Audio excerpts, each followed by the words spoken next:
Selamat kepada Bapak Dr. Dr. Andes, SPD. Balai Monitoring Spektrum Frekuensi Radio Kelas 1 Palembang terus mengingatkan masyarakat untuk tidak sembarangan menggunakan spektrum frekuensi radio tanpa seizin pihak berwenang. Menurut Kepala Balai Monitoring Spektrum Frekuensi Radio Kelas 1 Palembang, Muhammad Supingi, saat ini banyak perangkat radio internal maupun radio siaran yang belum bersertifikasi atau ilegal sehingga harus ditertibkan. Oleh karena itu, Balmon Spektrum Frekuensi Kelas 1 Palembang melakukan pembinaan dan akan memberikan sanksi berupa penyegelan perangkat yang tidak bersertifikasi. Melalui sosialisasi ini, Balmon Spektrum Frekuensi Radio Palembang berharap masyarakat dapat memahami dampak dari frekuensi liar yang dapat mengganggu frekuensi lainnya. Jika tetap dibiarkan, maka akan terus memancarkan frekuensinya.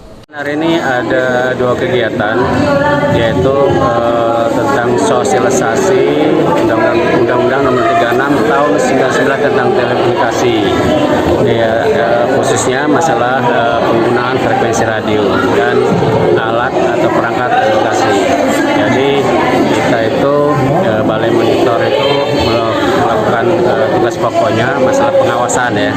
Kalau perizinan itu tetap di pusat, masalah perizinan frekuensi radio. Nah, di dalam mengawal Undang-Undang Nomor 36 Tahun 99 tentang telekomunikasi ada dua pasal yang kita terapkan di lapangan pada saat kita melakukan pemeriksaan stasiun radio, yaitu pasal 32 masalah sertifikasi perangkat. Apabila kita mengenali perangkat yang tidak bersertifikat, ya kita segel gitu kan. Karena kalau kita tidak segel, kalau dia tetap mancar ya kan, tetap digunakan alat itu berpotensi mengganggu pengguna frekuensi lainnya.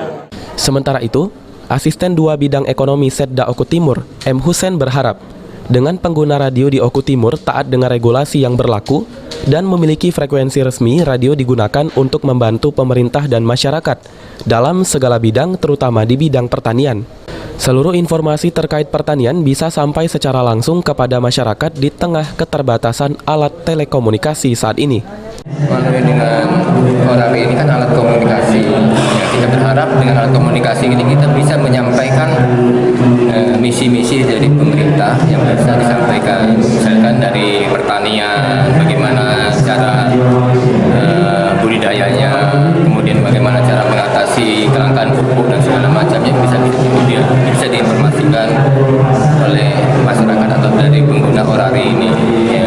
Kemudian juga nanti orari bisa digunakan juga untuk komunikasi dalam rangka penanggulangan bencana alam, termasuk juga banjir, termasuk juga di dalamnya kebakaran hutan dan kebun.